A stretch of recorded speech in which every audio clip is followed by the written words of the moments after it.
Good afternoon everyone. This is Professor Vincent Torre Bongolan. Ayan, so pag-usapan natin ang naging pagdinig ng Kongreso kaugnay pa rin po doon sa kanilang tinatalakay about the fake news kung saan ay inimbitahan nila ang iba't ibang mga vloggers, no? Kasama po dito si Attorney Trixie Cruz Angeles. And in fairness to Congressman Romeo Acop, no, kung iintindihin nating mabuti, kung i-analyze natin yung kanyang naging tanong kay Miss Chu, no, Crisette Chu, ay nagbukas ito para sa mas malalim na understanding at mas malalim o makabuluhang pag-uusap tungkol sa fake news. Okay? So, dito kasi ay mayroong naging tanong. Itong si Congressman Romeo Acop, no? Ang tanong niya ay ano nga ba ang benepisyo, no, ng fake news? Kasi kung hindi niya ito tatanungin, edi ang lalabas ay masama ang fake news. Magiging negatibo ang fake news. So, ang tanong po niya ay ano daw ang benepisyo ng fake news. Okay? So, panoorin natin at pakinggan yung tawag dito? Tanong, yung usapan nila ni Attorney Trixie Cruz. Ano po ba ang advantage ng fake news? Wala naman sumagot sa akin. Baka ngayon, meron kang sasagot sa akin. Ano po ang advantage ng fake news para sa ating sosyedad o para sa ating bansa?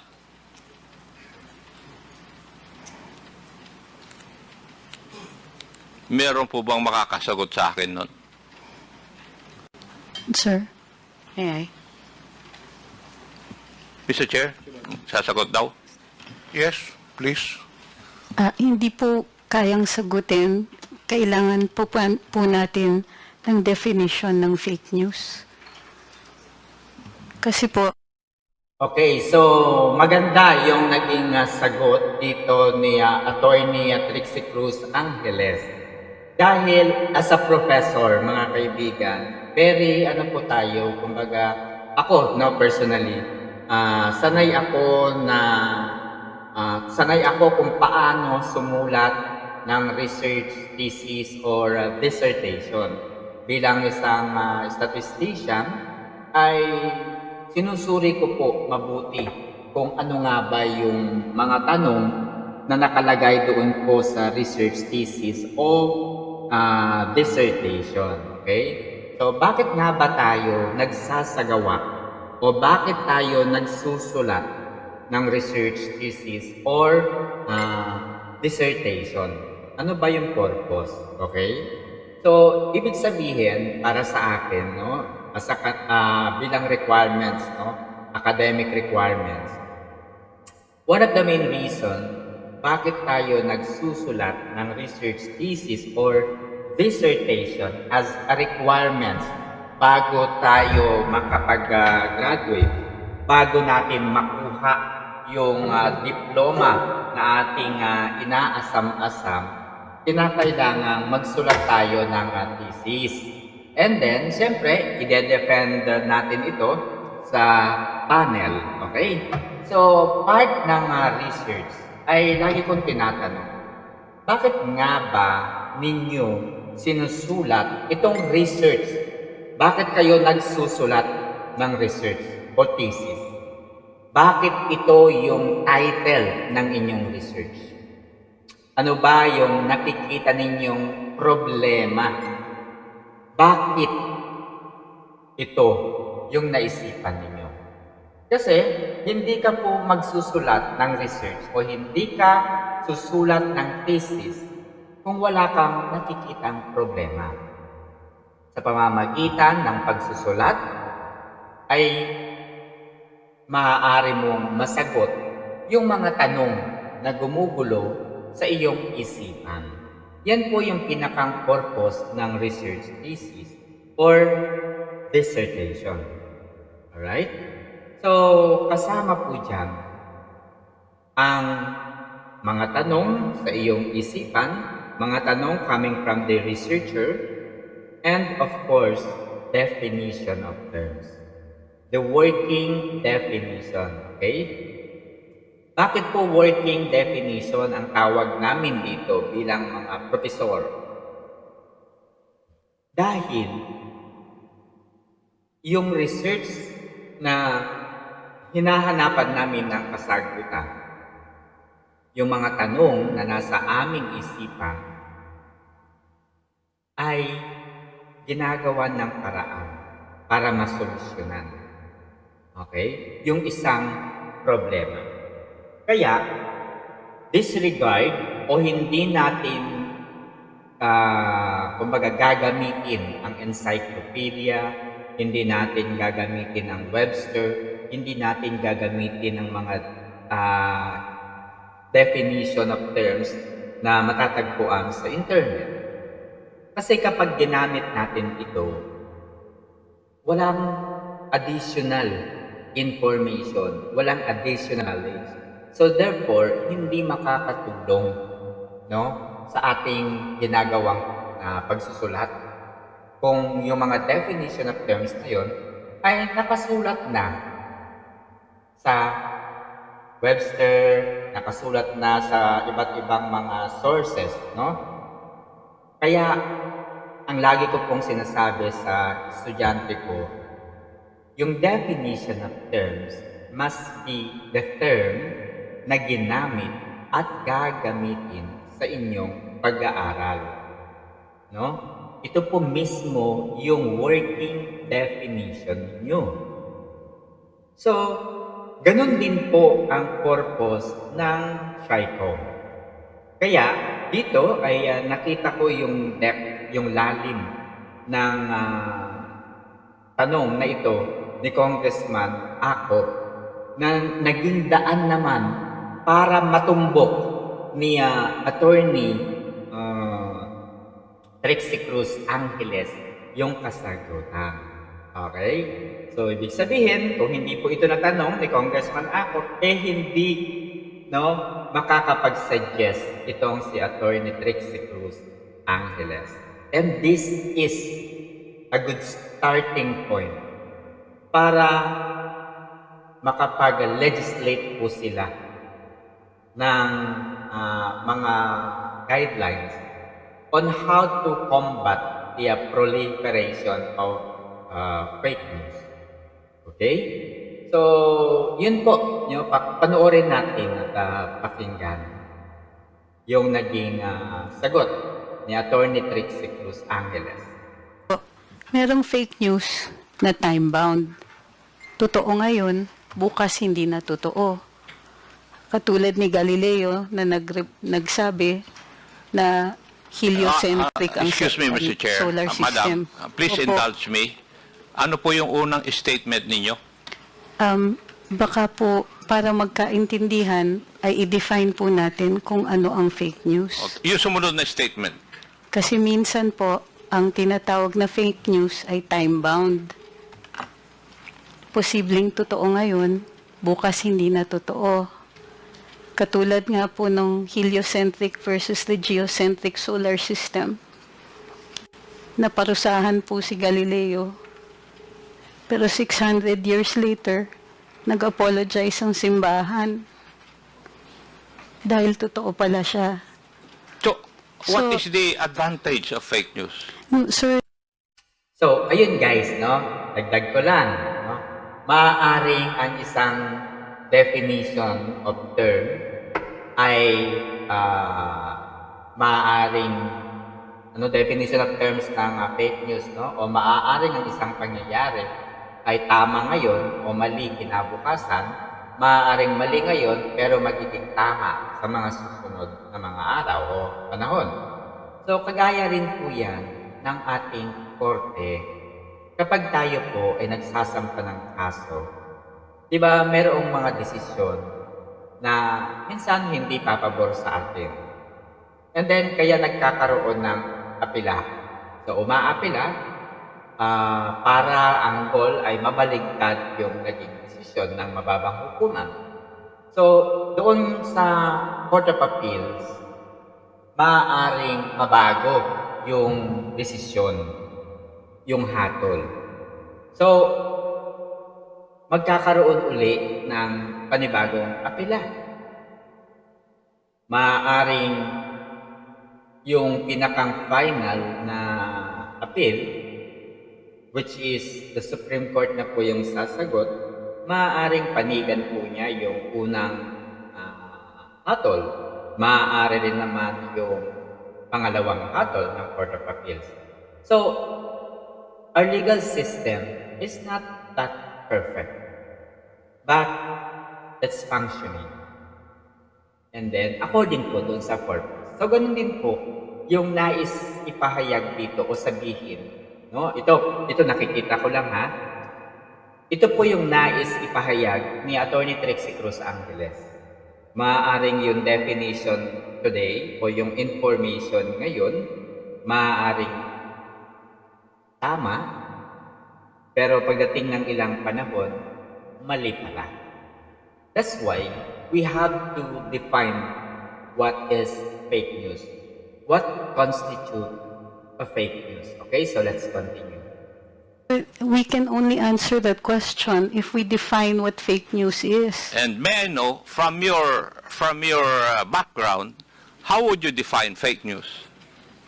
Sir, that's one of my problems with the proposed legislation, is that it is very difficult to pin down a definition for fake news. May I know, Marami may I po know akong what binasa. proposed legislation are you talking about? Sir, Representative Ace Barber says that he proposes regulation, a regulatory framework for social media to combat fake news. And therefore, we have to define what fake news is. So in other words, as far as this representation is concerned, wala pa akong nababasa na proposal because the proposed bill regarding fake news will come out after this hearing. Yes, sir, but you're already asking us questions on fake news. Yes, kaya nga, kasi that is why we're holding this para magkaroon po kami ng clearer understanding kung bakit, ano ang fake news, ano yung ill effects ng fake news, ano ang advantages. That's why I'm asking, ano ba ang advantage ng fake news? Para we can balance it. Sir, like I said, if we can have a working definition of what you call fake news, for instance, is clickbait first fake news, fake yung headline pero nasa body naman yung katotohanan. What about sarcasm, sir? Kasama po ba siya sa fake news? Paano kung jokes? Fake news din po ba yun? Gusto ko lang malaman para alam ko kung paparusahan niyo po kami, alam namin kung ano yung ginawa naming mali. Wala pang mali kasi wala pa kayong binaviolate except yung cybercrime law. Di po ba? Opo. And the other criminal laws which are controlling insofar as this issue is concerned. Di po ba? So, ito na nga mga kaibigan, yung tanong po ni Attorney Trixie Cruz Angeles. No, ang suggestion po niya ay dapat magkaroon daw ng working definition of fake news. Kasi nga, kung wala tayong working definition of fake news, we cannot tell, we cannot identify, o hindi po natin pwedeng sabihin na yung clickbait ba, consider ba siya as fake news? Yung fake headlines, pero kapag binasa mo yung balita, ay nandoon pala yung katotohanan. So, kasama ba sa fake news yung iba po yung headlines kumpara doon sa nilalaman ng balita? Siyempre, yung sarcasm, kasama ba yan sa fake news? And siyempre, yung mga jokes, pwede po ba natin itong i-consider na fake news? So, ang tanong ko po sa mga nanonood ng video na ito, make sense pa? Meron bang sense itong naging suggestion ni Atty. Trixie Cruz Angeles? Meron ba itong sense? Para sa akin, yes, meron po itong sense. Okay, so bago dun sa paliwanag ko o sagot ko dyan sa sense ng mga tanong na ito ni Atty. Trixie Cruz Angeles, ay i-define muna natin ano ba ang fake news. No? Para sa akin, ang fake news refers to false or misleading information presented as legitimate news. It is often created to deceive, manipulate public opinion, or generate financial or political gains. Fake news can take various forms, such as fabricated stories, distorted facts, misleading headlines, or manipulated images and videos. It spreads primarily through social media, websites, and even traditional news platforms when misinformation is not properly verified. Okay? So, yan po yung definition natin ng fake news. Ngayon po, sagutin natin itong tanong po ni Atty. Trixie Cruz Angeles kay Congressman Acop, no? Okay? So, ito po, clickbait ba, fake headlines, pero totoo po yung laman ng balita, sarcasm, jokes, yan ba ay kabilang sa fake news? Okay? So, nakita ko po yung sense ng tanong na ito ni Atty. Trixie Cruz Angeles. Dahil meron po tayong karapatan na ginagarantiya ng konstitusyon. Meron po tayong freedom of speech and freedom of expression. Kasi kung wala pong working definition on fake news, baka yung ating freedom of expression and the freedom of speech ay tawagin na lamang nilang fake news. So therefore, kapag ganun po yung nangyari, wala na po tayong kalayaan. Lahat na lamang po ng sasabihin natin sa social media, sasabihin nilang fake news. Liable ka ngayon, kakasuhan kita ngayon. Kasi nga, walang malinaw na definition ng fake news. Halimbawa, meron tayong napanood sa telebisyon. No? Napanood sa telebisyon. Dahil telebisyon yun, pinost natin. O kaya naman, inanalyze natin, ininterpret natin. Dahil yung television mismo, hindi malinaw sa kanila yung fake news. Pinag-usapan nila, pinost nila, pinablish nila. So tayong mga nanonood, ininterpret natin kung ano yung pagkaintindi natin. So, tayo rin po yung malalagay sa alanganin. So para maging malinaw po ang lahat, tamang-tama po yung naging suggestion ni Atty. Trixie Cruz Angeles. Kailangan na mayroong working definition. Okay? So, yan. Next. Ano po yung suggestion natin para matulungan yung Congress, matulungan yung TRICOM? Ito po, ang una kong suggestion, no? Personal ko po itong suggestion. I-classify po muna natin yung mga vloggers na connected or affiliated sa mga broadcast media platforms, either online or print media. So, halimbawa, may mga vloggers po na reporter pala, may mga vloggers na writer pala, May mga vloggers na, alam niyo yun, TV host. So, may mga platform po sila. So, bakit kinakailangan po nating i-classify yung mga vloggers na mayroong, kumbaga, na-affiliated sa media, sa broadcast media platform? Bakit? Kasi, para sa akin, mga kaibigan, yung mga online and print media, meron po silang kakayahan para mag-research, mag-verify kung ang impormasyon na kanilang nakikita, nababasa o naririnig ay totoo. Pwede silang tumawag, for example, sa opisyal ng ating pamahalaan. Pwede po silang tumawag sa mga involved na mga politiko. So, they can clarify, they can verify yung nababasa nila. No? They can verify yung nababasa nila.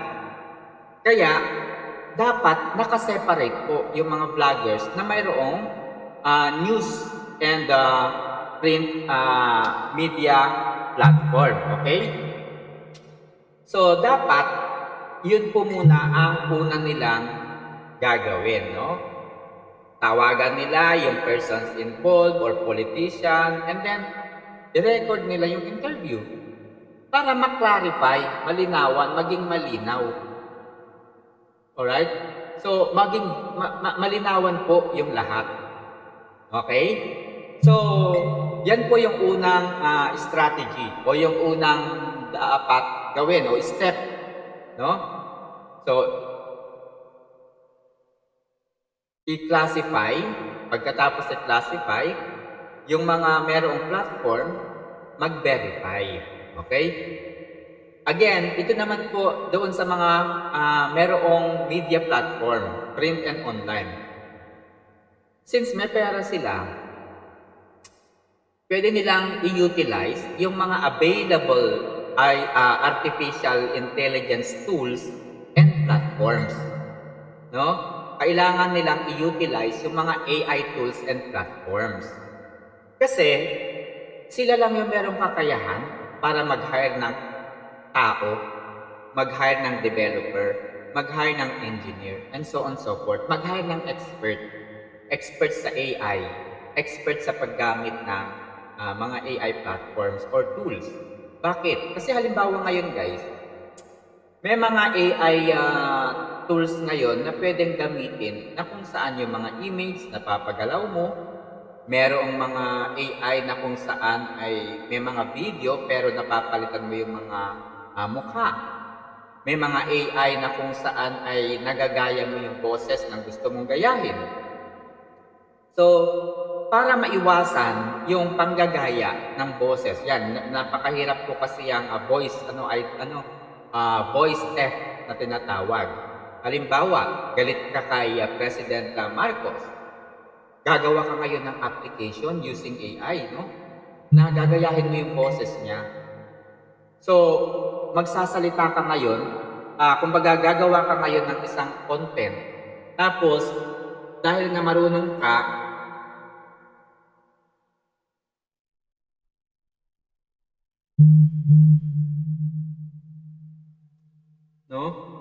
no, ibig sabihin ng noon ay meron silang tools.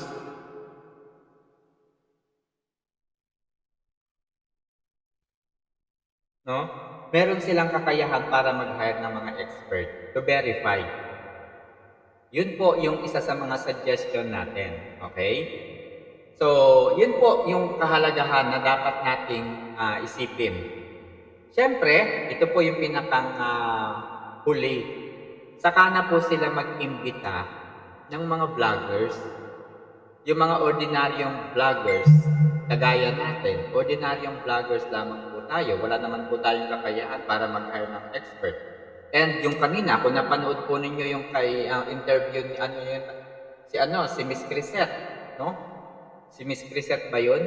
Na yung balita niya, yung mga content, some of its content ay galing po sa social media. Yung iba napapanood na niya sa TV, napapanood na niya sa Facebook, yung mga ganon. So dahil napanood na, ganyan, ay ano na, kumbaga, ini-interpret na lang niya. Ang problema kasi dito, yung ini-interpret niya, somehow, fake news. Di ba? Kaya ngayon, yung mga taong involved doon, apektado. Pero kung ang gagawin po ng gobyerno ay ganito po sa aking sinuggest at doon sa suggestion po ni Attorney Trixie Cruz Angeles, mas magiging maganda. No, mas magiging maganda yung kanilang legislation, yung kanilang gagawing batas, mas magiging klaro, mas magiging malinaw. Alright? So, kung kayo po ay mayroong suggestion, so I guess napakaganda, no? Sa part na to, medyo nagkaroon ako ng nalinawan ako. Kumbaga nagustuhan ko yung isang pangyayari sa TRICOM. Kasi dati ang thinking ko, they are inviting, ito para sa akin pa, they are inviting DDS vloggers para i-cite in contempt, and so on and so forth. Yung mga ganon. Kasi ganon kasi yung thinking natin. Pero ito napanood ko kasi, it looks na parang naging maganda. Naging maganda yung discussion. Kaya, ayun. Yun lang yung suggestion ko. So sana guys makarating itong content na ito sa mga kongresista.